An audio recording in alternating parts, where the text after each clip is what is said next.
Good morning students, કેમ છો? મજામાં? આપણે બે દિવસ એટલે ગઈકાલે અને પરમ દિવસ આપણે ગુજરાતી સબ્જેક્ટમાં એસે જોયા, નિબંધ જોયા કે સૌપ્રથમ આપણે બરાબર ગાંધી જયંતિ અને પછી આદર્શ વિદ્યાર્થી અને મેં તમને કહ્યું હતું કે તમારે જે મેં આ રીતે મુદ્દા આપ્યા એ મુદ્દા પરથી તમારી ગુજરાતી નોટબુકમાં એસે લખવાનું કહ્યું હતું. આશા છે કે તમે લખ્યો હશે. હવે હું આવતીકાલે અને પરમ દિવસે બે દિવસમાં એક કરીને એસે તમને મોકલીશ અને પછી એ એસે મોકલી તમારે નિબંધ નોટબુકમાં લખવાના રહેશે. હવે આપણે હિન્દી બાજુ જોઈએ કે હિન્દી વિષયમાં પણ એસે હોય છે. તો આપણે હિન્દીમાં આપણે એસે ભણીશું આજે કે તેનું ટાઇટલ છે કે રાષ્ટ્રપિતા મહાત્મા ગાંધી. બરાબર? આપણે ગુજરાતીમાં જે જોયું ગાંધી જયંતિ વિશે જોયું. બરાબર? ગાંધી જયંતિ એ પણ આપણા રાષ્ટ્રપિતા ગાંધીજીના જન્મ નિમિત્તે આપણો રાષ્ટ્રીય તહેવાર છે એટલે ઉજવવામાં આવે છે. અહીંયા રાષ્ટ્રપિતા મહાત્મા ગાંધીજી વિશે કે એમનું જીવનમાં શું કાર્ય કર્યા, જન્મથી લઈને મૃત્યુ સુધી એના વિશે આપણે આજે માહિતી મેળવીએ. અહીંયા મેં તમને મુદ્દા આપેલા છે કે પ્રસ્તાવના, પરિચય, प्रारंभिक शिक्षा, अंग्रेज विरुद्ध सत्याग्रह, लोगों में एकता, स्त्री शिक्षा, सत्य, प्रेम और अहिंसा, सरलता और सादगी, बच्चों से प्रेम और अवसान लास्ट में. तो आज भी आपको हिंदी में, अब मैं आपको हिंदी में वाक्य बोलूंगा, आपको ध्यान से सुनना है कि घर पे ये हर एक टॉपिक पर एक दो वाक्य आप लिख सकते हो. वैसे ही जैसे गुजराती में क्या था वैसे ही आपको हिंदी में भी हिंदी की नोटबुक में लिखना है और 2 दिन बाद मैं जो लिखकर आपको भेजूंगा ऐसे वो आपको ऐसे कि निबंध की नोटबुक में लिखना होगा.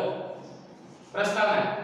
प्रस्तावना में हम सब गांधी जी के बारे में बोलेंगे कि गांधी जी का नाम केवल भारत में नहीं लेकिन पूरे विश्व में यानी कि पूरे संसार में प्रसिद्ध है. हाँ, गांधी जी कोई छोटे मोटे आदमी नहीं है. हाँ, गांधी जी ने जो काम किया हाँ वो पूरे विश्व में प्रसिद्ध है. गांधी जी को कौन नहीं जानता ऐसा बोलो. आप जो भी देश में जाओ गांधी जी को तो हर लोग पहचानते हैं. हाँ, तो प्रस्तावना में आप एक सेंटेंस में ऐसा लिख सकते हैं गांधी जी का नाम केवल भारत में नहीं लेकिन पूरे विश्व में प्रसिद्ध है. फिर उनका परिचय लिखेंगे हम सेकंड पैराग्राफ में गांधी जी के बारे में कि गांधी जी का जन्म 2 अक्टूबर 1869 को पोरबंदर शहर में हुआ था. फिर आप उनके माता पिता का नाम लिख सकते हैं कि गांधी जी का पूरा नाम मोहनदास करमचंद गांधी था यानी करमचंद उनके पिताजी का नाम था. उनकी माता का नाम पुतलीबाई था. उनकी धर्मपत्नी का नाम कस्तूरबा था. वैसे सेंटेंस आप उनके परिचय में लिख सकते हैं. फिर शिक्षा के बारे में बात करें कि उन्होंने शिक्षा कैसे ली. तो प्रारंभिक शिक्षा यानी फर्स्ट स्टैंडर्ड से लेके जो 1 स्टैंडर्ड तक वो प्रारंभिक शिक्षा होती है प्राथमिक शिक्षा उन्होंने कहां से ली. तो प्रारंभिक शिक्षा घर से में राजकोट शहर से ली. फिर उनको आगे पढ़ने के लिए इंग्लैंड वीजा में उनको आगे पढ़ने के लिए ज्यादा इच्छा हुई तो इंग्लैंड गए ज्यादा पढ़ाई करने के लिए. वहां इंग्लैंड में उन्होंने बैरिस्टर की पदवी ली. बैरिस्टर यानी कि वकील, एडवोकेट जो हम कहते हैं उसको बैरिस्टर कहते हैं. तो बैरिस्टर की पदवी वहां से ली. एक दिन वो ट्रेन में मुसाफरी कर रहे थे तो कुछ लोगों ने उन्हें गाड़ी से बाहर निकाल दिया. क्यों निकाला? क्योंकि रंगभेद की नीति आपके बारे में आपको पता है कि गुजरात में कहूं तो कि रंगभेद नीति काड़ा गोरा ત્યાં શું કાળા ગોરાની આફ્રિકામાં રંગ કાળા લોકો અને ગોરા લોકો વચ્ચે ભેદભાવ ચાલે, સમાનતા ના રહે એટલે કે ભેદભાવ था. तो गांधी जी हाँ का रंग देखकर उन्होंने गाड़ी से निकाल दिया. फिर उन्होंने मन में सोचा कि मैं ये भेदभाव दूर करके रहूंगा. तो उन्होंने अफ्रीका में सत्याग्रह किया. रंग भेद की नीति आपको पता है काड़ा और गोरा वच्चेनी जे नीति थी रंग भेद ये दूर करी. फिर वापस भारत आए. हाँ, बैरिस्टर की पदवी लेने के बाद पढ़ाई करके अफ्रीका को सत्याग्रह किया. उसके बाद भारत में आके उन्होंने देखा कि यहाँ भारत पर तो अंग्रेज जो कहाँ के थे मानते हैं कि इंग्लैंड के थे. हाँ, उनकी सत्ता चल रही थी. हाँ, वो भारत में एक दूसरे के बीच लोगों ने भागला पाड़ो ने राज करो नीति अपनावता था. તમને ખબર છે. हाँ, तो अंग्रेज के विरुद्ध सत्याग्रह किया. तो क्या किया उनके विरुद्ध? भारत में आए लोगों में एकता की, लोगों को उनके विरुद्ध लड़ने के लिए हौसला दिया. हाँ, और उनका सामना करने के लिए प्रेरणा दी.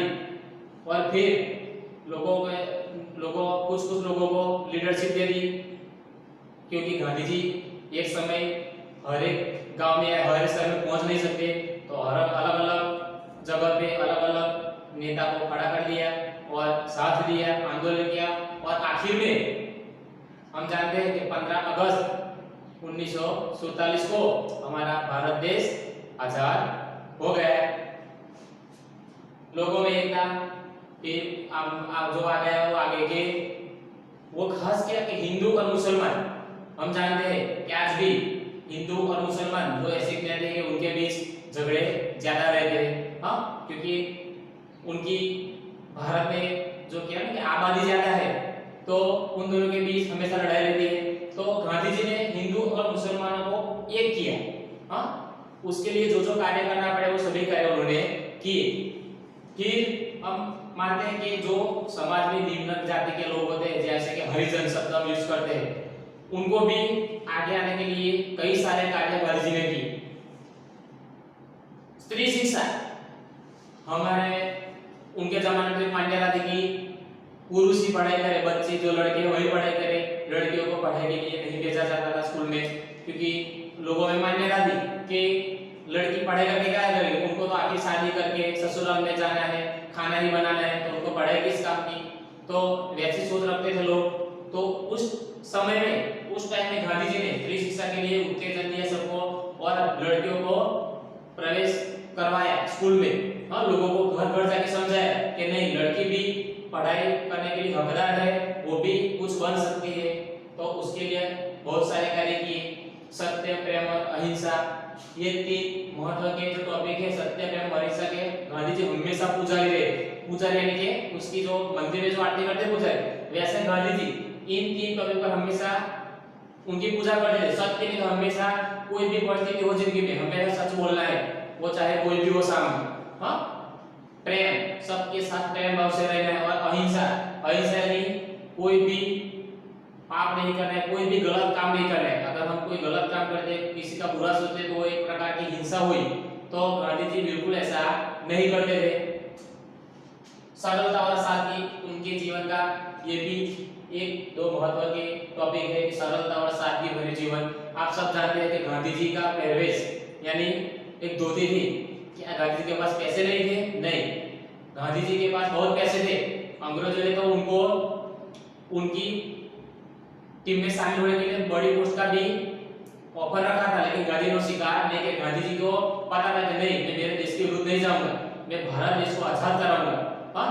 और उन्होंने देखा कि कई सारे गरीब भारत में हुए जो जिनके पास कपड़े भी नहीं थे पहनने के लिए, ऐसे ऐसे बच्चे। तो गांधी ने उसी वक्त निश्चय किया कि जब तक मैं देश को आजाद नहीं कराऊंगा, उनको अच्छी तरह से लड़के सबके सामने हक से मांग ले, वैसा तत्पर नहीं रहूंगा, तब तक मैं भी एक ऐसा ही पहरेश रखूंगा। तो उसी वक्त गांधी ने धोती पहनते थे, तो सरलता और सादगी, खादी के वस्त्र पहनते थे, बच्चों से प्रेम। ये विद्यार्थी मित्रों, ये सबसे अच्छा टॉपिक कि बापू को बच्चे प्यारे थे, हाँ, बच्चे सबसे ज्यादा प्यारे, और बच्चों को भी गांधी जी प्यारे थे। उनके साथ जुड़ मिलते थे, उनको शांति से सुनते। उसके लिए हम जानते हैं कि बच्चों ने उनका एक उपनाम रखा। क्या रखा? बापूजी। हाँ, આપણે બાપુજી કહીએ છીએ। બાપુજી કેમ નામ આપ્યું છે ઉપનામ?